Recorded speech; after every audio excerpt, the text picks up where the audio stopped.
Welcome to Happy Path Programming. I'm Bruce Eckel. I'm James Ward.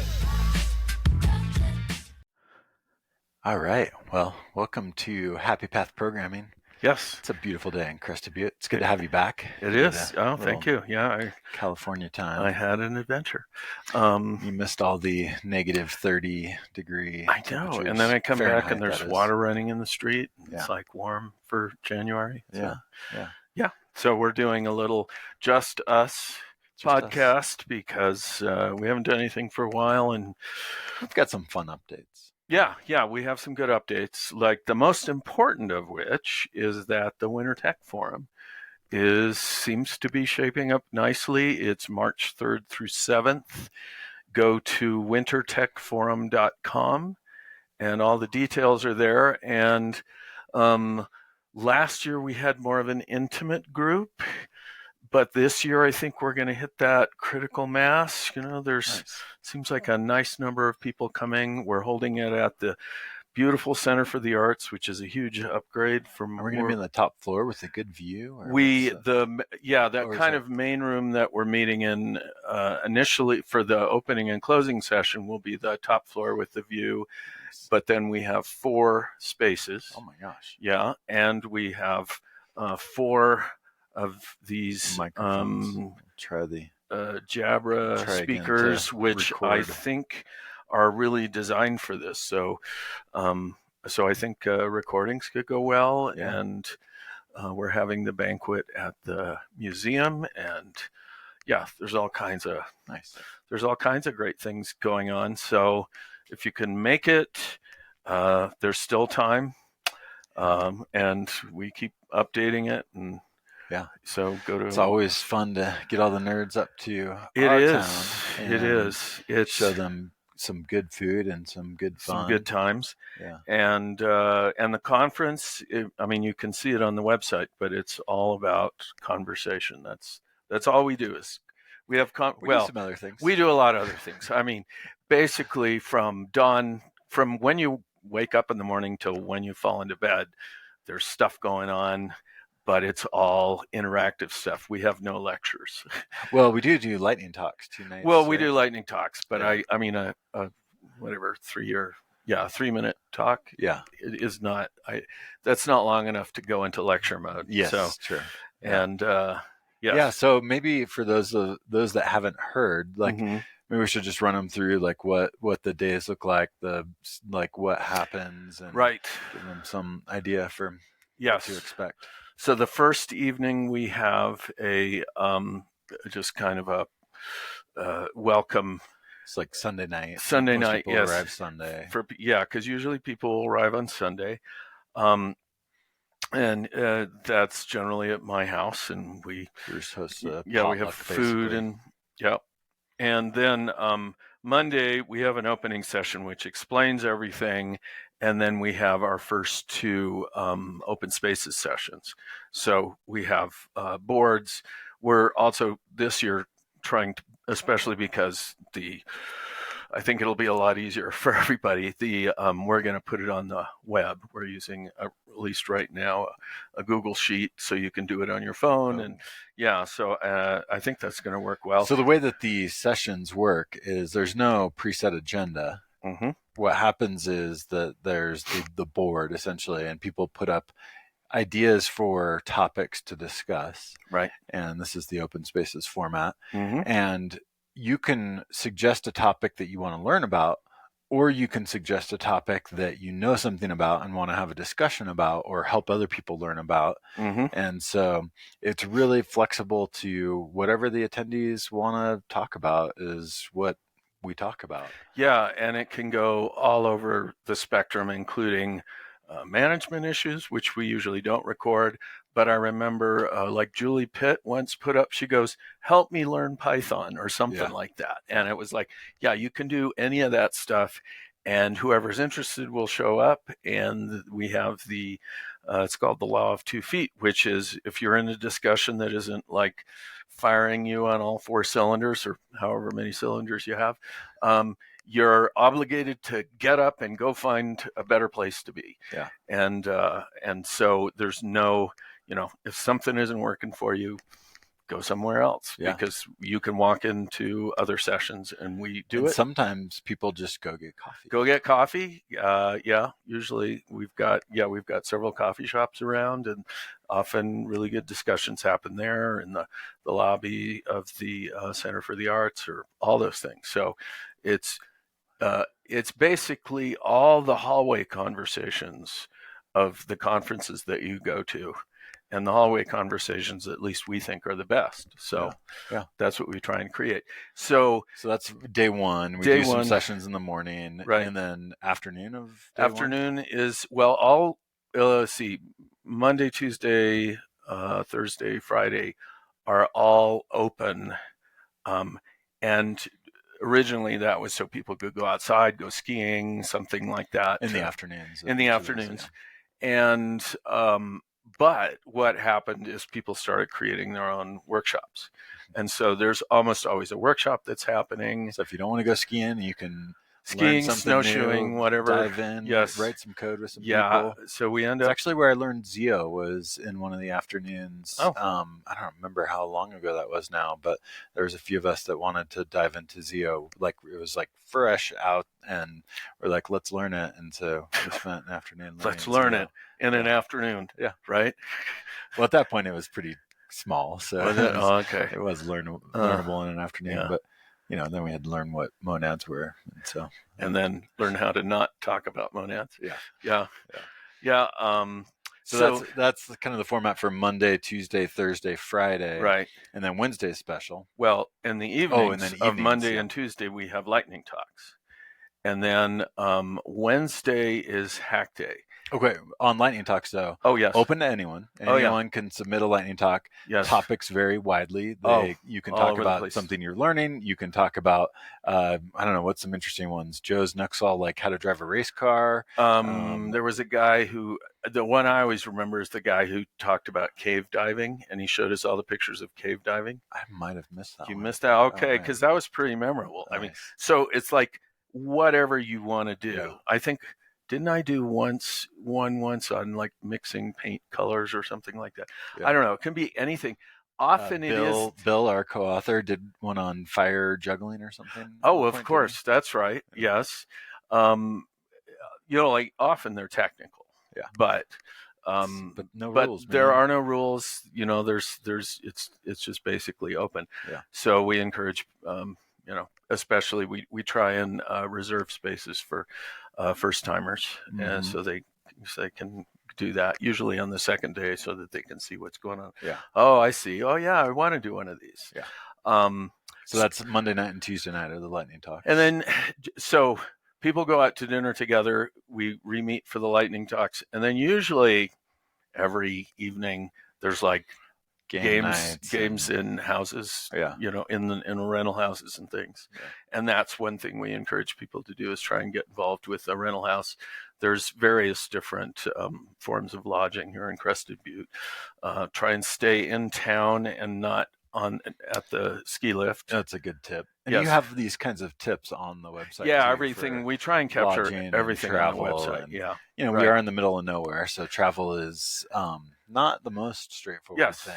And people do it different ways. Some people fly into our regional airport, Gunnison, likely through Denver. Yeah, that's what I usually fly in and out of Gunnison. But it's a little hit or miss. It is. It can be. The weather can make it. Can be a little more reliable. Problematic. To go to Denver and then take the Bustang, or find some people to ride with. I just saw news this morning. The Bustang now has 2. Nice. So, like leaving here, there's the 5:15 in the morning one, which you really have to be motivated. But now there's a 1:30 in the afternoon one. Okay. And they have equivalent ones coming back the other way. And we should say the bus is actually quite a delightful experience. The bus is nice. Yeah. It's pretty easy to do. You do have to take the train from the airport in Denver to the downtown train station, but then that's where the bus. Yeah, but it goes right into the airport, and it goes right to the Union Station, and then you just change. You have all those details on all the details, as many details as I could capture there, and so that's a little more reasonable. Yeah, all that stuff is on the travel great info. So okay. Then we were at Wednesday, which is the hack day, And so what people do is form groups and make all kinds of things. I mean, it's like whatever rings your chimes. Like one year, you and a group made a shot ski. Yes, like Matt and Rabel nothing to do with software. Yeah. So, but it we was found some skis, found some shot glasses, and then we beta tested it in the lightning talk. Did after, do that? Yes, yes. So, and then there, of course, is the famous. Whiskey as a Service, not to, which was an IoT project. Yes, that was an Internet of Things, and it had all kinds of crazy stuff on it to sirens, and it would tell you put a quarter in, and it would pour you a shot and all that. Not to say that this, the conference doesn't emphasize alcohol. Those two examples just happen to be, but a lot of software things. So, and then in the evening, we have Hack Day. Short Hack Day presentations, which I think are limited to 10 minutes. And this is like presenting on what you accomplished in the Hack Day. What you figured out, which might be nothing. You might have just run into a wall, but that's useful information too. So, we tried this thing that's supposed to be great, and here are all the problems that we had. So maybe don't use it yet or whatever. So, and then Thursday and Friday are more or less the same format as Monday and Tuesday, except Thursday evening is the progressive dinner, where and full disclosure, I didn't think this was a good idea when people initially I think it was Diane who brought it up. I go, it does this. Yeah, but whatever. I'm not in control of this thing. So we did the progressive dinner, and it's like possibly the best thing in the conference. It's hard to tell, but it's really great. So the different rental houses will make different things, and so it's you can tell your manager it's a team building experience, which it is. Well, I mean, the whole conference is cook with some people. Yeah, and if you're not staying in a rental house, you can still join a rental house. Absolutely, to help them. Oh, exactly. Yes, you typically do enjoy that. I mean, join, and then the group shows up at the first house, and then the people in the first house join the group and go to the second house, et cetera, et cetera. And so, it's very fun. We walk around town. And Friday we have 2 more sessions, and then the closing session. And then in the evening we have the banquet, which is at the museum, the Crested Butte Museum. And and then Saturday morning, what happens is when people are coming here, they go, okay, let's eat in the house most of the time. So we'll go to the grocery store and we'll get a bunch of food. And they do that. And then every evening people go, let's just go to a restaurant. Yeah. And so Saturday morning, they bring all that extra food over here, and we make this kind of chaotic breakfast. Yeah. And it's amazing how it works. Like, we have had people crammed into this house, and they're able to, climb over each other and make food. And and then often the people leave from there. Shuttle will go from there. Sometimes people will stay until Sunday. Sometimes people come on Saturday the week before and stay through Sunday or whatever, stay a little longer and have a little nice time. So is that mostly everything? Did we miss anything? Yeah, I mean, skiing is definitely a part of the week for many people, but it doesn't. You don't have to feel obligated to do that. Some people cross country ski or snowshoe or downhill ski. If people do want to downhill ski, we're on the Vail system, so you can use your Vail season pass if you have a Vail passes or whatever. People have gone dog sledding and snowmobiling and. Oh yes. Our friend Joe has taken people snowmobiling, and I'm so lots of opportunities for outdoor things. Yeah, and it's a beautiful place. We're surrounded by mountains, and it's gorgeous. That's why we live here. Yep.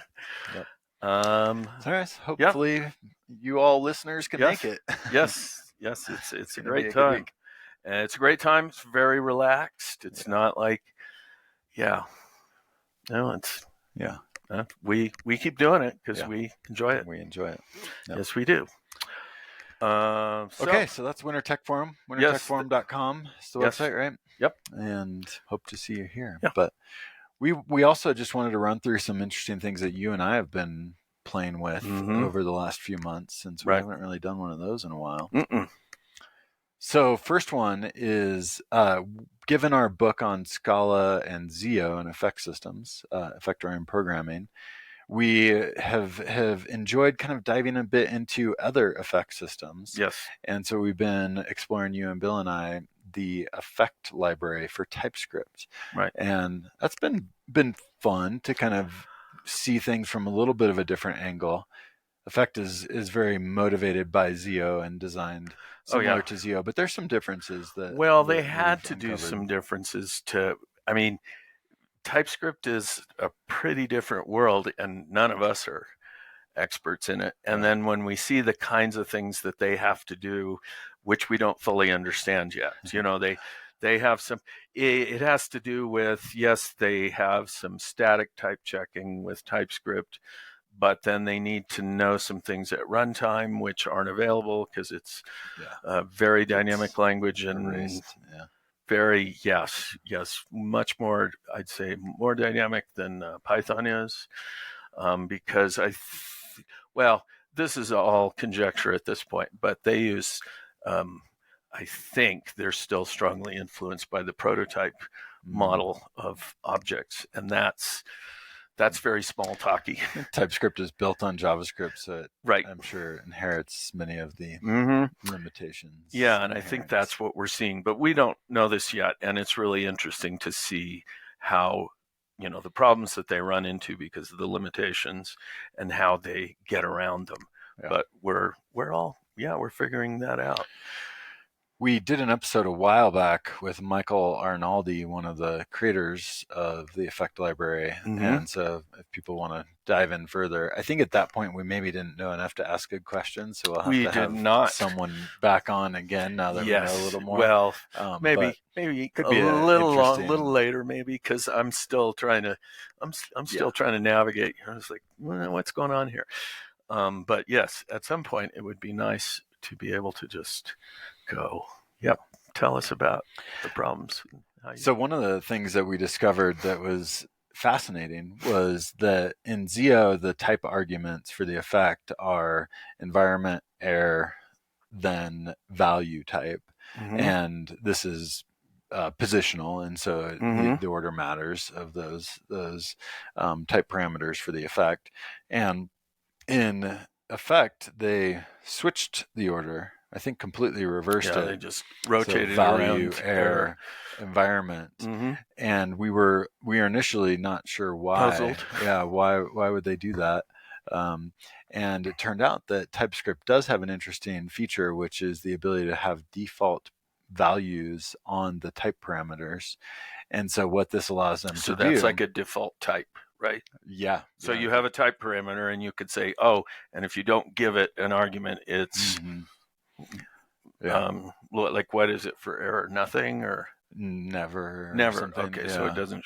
I think maybe never for the environment. Okay, yeah. So it defaults to the value type. Doesn't have a default, because I think that generally wouldn't make sense. But what's nice is that you can just use the effect with a single type parameter, and then it will fill in the rest. Whereas Zio, we had all the aliases for all the different combinations, and that we never used those because you'd have to remember them, and the reader would have to know what they mean, and it's just too much. It's confusing. So that was a nice thing I discovered. Yeah, no, I know. Well, every time I learn a new language or framework, it's always fascinating to see, how are they solving these problems? I think it's very interesting. Yeah, it's been fun to see things from that perspective and learn. And I continue to see in my social feeds a lot of interest in TypeScript Effect. I think that there's, it's a massive developer because there's like audience, a billion JavaScript, TypeScript programmers out there, and they're and if you're in that world, you absolutely should be using Effect. Like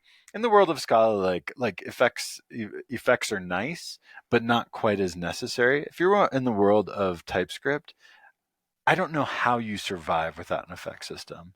There's just so much awfulness to manage, right? And Effect makes it manageable. So So,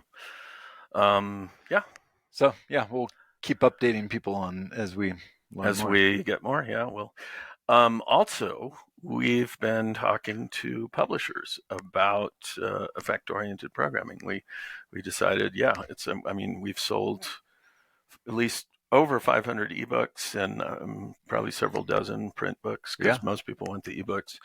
And so we've started to talk to publishers because we are not that good at marketing. It's not our job. And we don't really want to. So we want, so we're talking to a couple publishers, but if somebody hears this and knows of someone else that might be a good fit, let us know. Yeah. Looking forward to getting effect-oriented programming into more developers' hands. That's the whole goal. Ideal. Yes, that is the goal. Is the publisher we want is the one that is going to be able to get it into more hands. Yeah, and so far the feedback has been good on the book. I think. Yeah, I think people are learning and enjoying it. So yeah, I think it's been going well. Yes, and I've been immersed in Python for at least a year now, and I've been using Python a very long time since version. I'm not sure either version 1.2 or 1.3 in the mid 90s. Anyway. I've tried to write about it before, and I've done various blog posts and things, and made an attempt. There's a number of attempts on the web there, but one of the things that I'm trying to do now, because I realize it's so easy with Python to kind of skim over a lot of the details, like you can just globally install your libraries. And that'll work a lot of the time until it doesn't, in which case you're going to be having trouble. So, there's basic things like virtual environments, but I'm looking at the details of creating Python libraries. I want to really understand, all the ins and outs, because it's also really easy to not go into those details. You can create a library and it works, and it does what you need. But if you're going to publish it, there's a bunch of things, and so I'm trying to figure that out. And I've learned a ton. And the hotness in the Python world for project management is UV. Oh, I started using that recently. And how's it work on Windows? Because I think maybe you and I had looked at it at one point and they didn't have Windows support yet or something. No, that was something else. It worked on Windows from the day one. Yeah. And they've taken over the Rye project, which was what I was using before and liked. But then at some point I switched to UV, and they just UV is a delight compared to I'm hopeful that finally someone has solved the Python tooling problem, because it's been such a disaster for so long. It has. And UV makes it nice. And the thing is, they're tackling more than just, we'll automatically create your virtual environment and this and that, and we'll maintain, adding packages and locking them down, and Python version management. But yes, total version management is taken care of by, the virtual environment, of course. But I don't know. It's wonderful. You say like UV sync, right? And it's just like, boom, here's all your dependencies, here's your Python version, here's your virtual environment. Yes. Well, and there's another thing that I saw, which is the company, which is also the company that made Rust, and UV is also written in Rust, because Python and Rust are best friends now. Oh my God, the tooling ecosystem around Python is like all Rust at this point. And they keep taking these libraries that are written mostly in Python, and they're converting them to Rust, and like a lot of the data, big data libraries, which they've tuned to run pretty fast, but then somebody will just take the whole thing and convert it to Rust, and then it's running even faster, and so that becomes the default one. So, but the thing about UV is it also absorbed a project which was about distribution.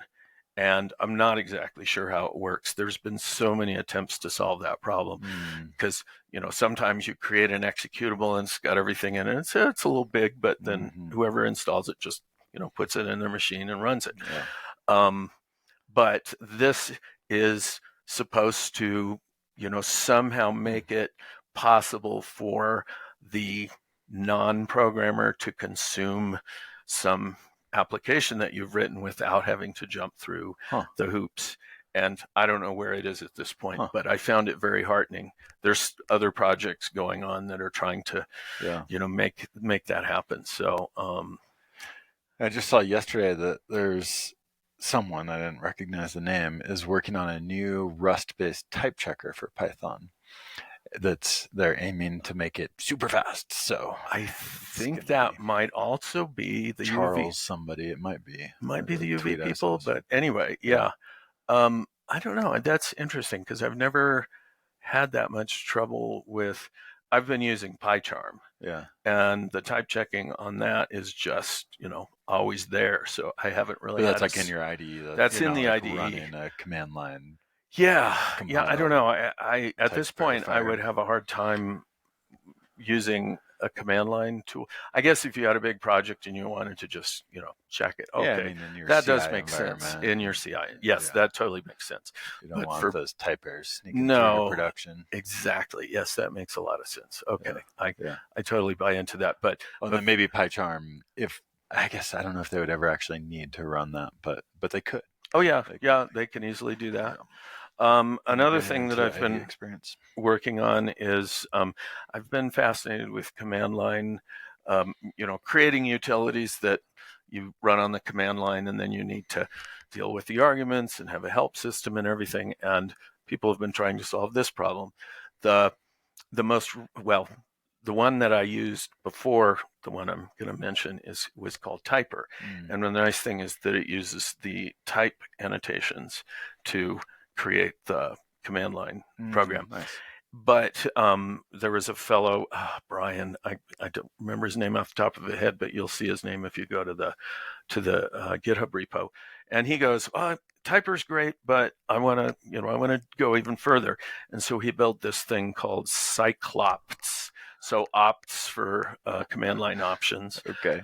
I'm not sure where the Cyclops would come from or whatever, or maybe it's just the one way to do it. I have no idea. But is there like a CLI in there for command line interface in the Cyclops CLI?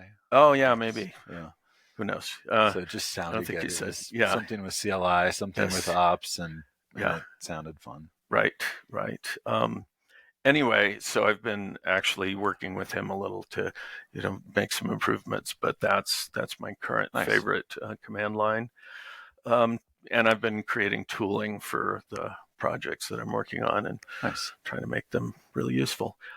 I've also been doing some Python stuff recently. Yeah, which is how I know about UV and I've been diving into that. My context was building something with MCP, which is Anthropic's new model context protocol. And I think we'll do a whole episode on MCP and hopefully get an expert. But it's wild. Like 2 months ago, Anthropic announced this project called MCP. It was like an open specification, basically for how you do plugins into an LLM is the way that I'm going to state it, which I'm sure, AI people will disagree with that.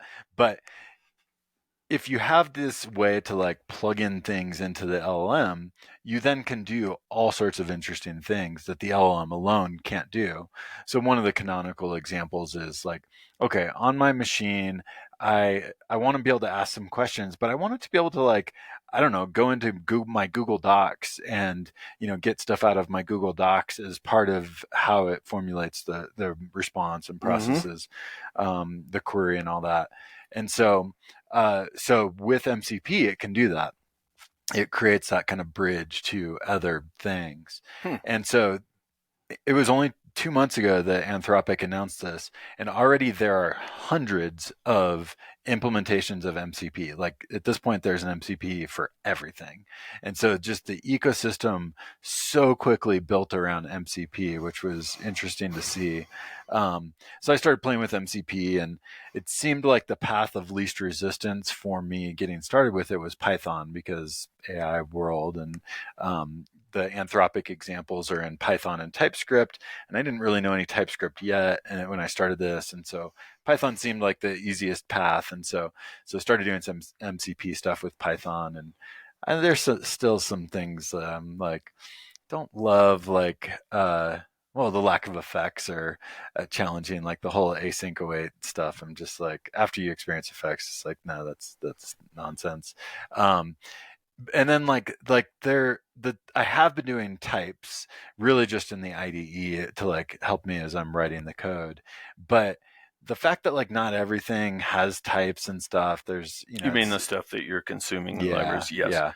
Yeah. There are a little tools that fix that for you. Even though it's somebody else's library, they will add. Yeah, there's all kinds of things. There's even a tool that will add runtime support for types. So, okay. Yeah, I mean, there usually. I mean, I think we've hit this critical mass in the Python world because I guess it's the most popular language now, or at least according to some places. Yeah.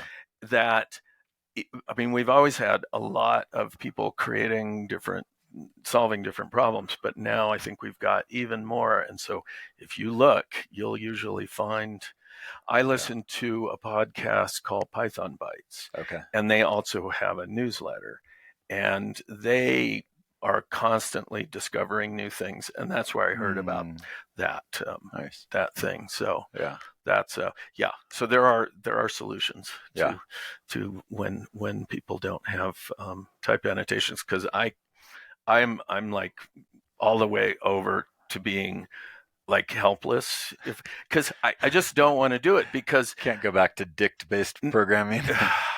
Well, just anything without. I mean, Python does actually keep track of the basic types at runtime. You know, so if you got a variable, you can say, what type is this, and it'll go, oh well, currently it's pointing to a string or an int or whatever. So it knows more than I don't think TypeScript knows anything at runtime. I don't know. We'll have to figure that out. But I think it's super, or maybe it has floats and strings. Yeah, or something there's like some that. primitives, but it's, I think one of the things that coming from the static typed world, the fact that so many libraries, and maybe there's ways to solve this. So many libraries just use dicts as like the data structure for inputs and outputs, and that just doesn't work for me. I'm like I need to be able to hit dot in my IDE and see what the options are. We're not there yet, but I think there are also tools that take the source for libraries and automatically do annotations, add annotations to them. But I think we're moving more and more towards having types, and the type system, near as I can tell, is as much of a clone of Scala's type system as possible. So you can do some very sophisticated things, and that's why I'm kind of surprised. Some types are good. And all kinds of things. Sophisticated generic expressions and things like that. I'm kind of surprised that we haven't seen, and maybe it's there and we just haven't heard of it. And there was an attempt to create an effect system based for on type.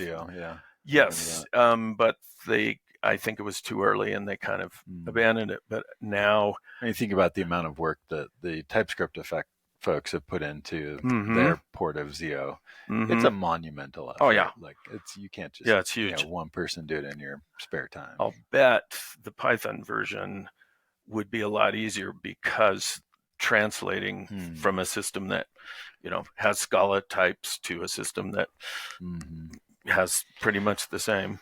We can just unleash a AI agent on the problem. It feels like that's the solution. So So have you gotten anything working with MCP? Yeah.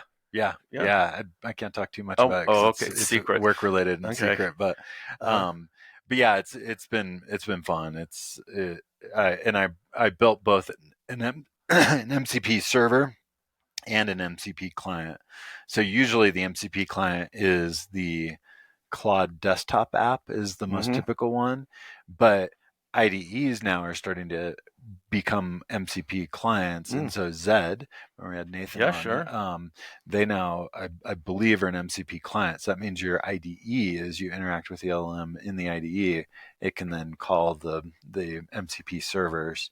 And then the servers are the actual like tools that it's going to go do whatever you want the LLM to go do for you. So might it be possible that we could have an afternoon workshop on MCP? Absolutely. At the Winter Tech Forum. I think it's a hot topic right now. Yeah. So, and I should mention there are many other ways to do MCP now. Okay. There's it looks like there's a good Kotlin implementation, and I'm sure many others as well. But we don't have to be limited to Python and TypeScript.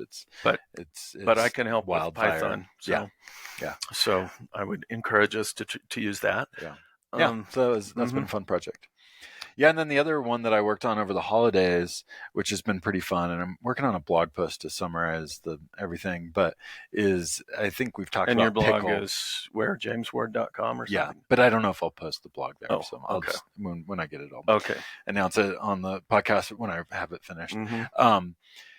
So we had an episode a while ago on the Pickle configuration language with Philip, I think it was, and I've really been enjoying Pickle for doing like infrastructure as code stuff. And I had this ambitious project to be able to move all of my domains off of my domain provider, which was Google Cloud, and Google decided they didn't want to be a domain registrar. That's right. And so I was like, I need to move my domains. And I'm like, when I move them, I want to actually have them in infrastructure as code. I want to define all of my domains in IAC so that I have a very easy way to like manage the records, and I do it all through code. And so I've been working on this project for a long time, mostly just like tinkering here and there, but I actually got it all working over the holidays. And so now I've got a Pickle library that builds on top of CloudFormation, which is the AWS IAC kind of platform. And so I built this kind of extension library on top of CloudFormation Pickle that adds domain support. It adds like these high level constructs where all I say is, I've got a domain like happypathprogramming.com, and all it needs is a redirect that's going to redirect that over to the Spotify site where the actual content for our podcast is. Right. But to do that redirect, you actually need an HTTP server, and you need a certificate, and you need all these things.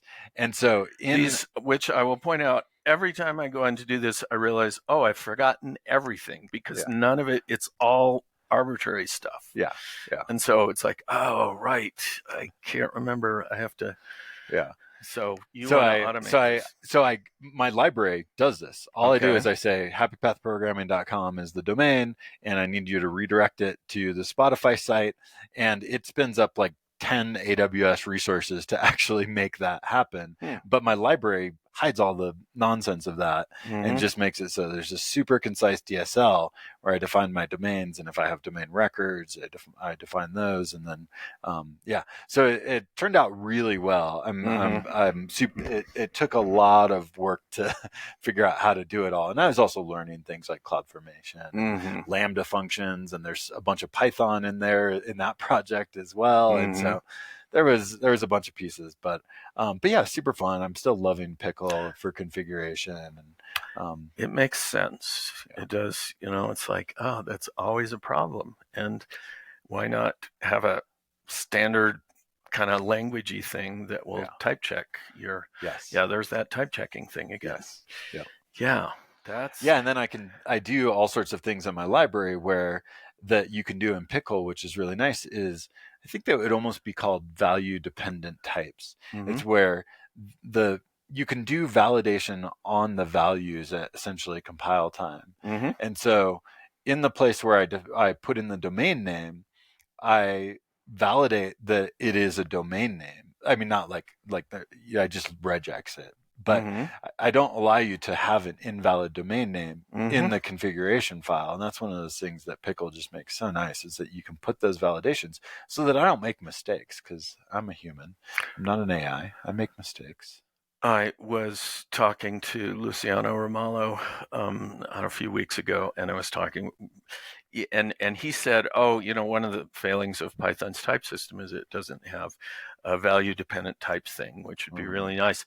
And then while I was studying Cyclops, I discovered some new type, well, I don't know how new it is, things that I didn't know about. And they actually have a system that's like value dependent types. You can say this can be this set of things. It's kind of like an enum, but it's much more, straightforward and specific. So they keep adding great things in there.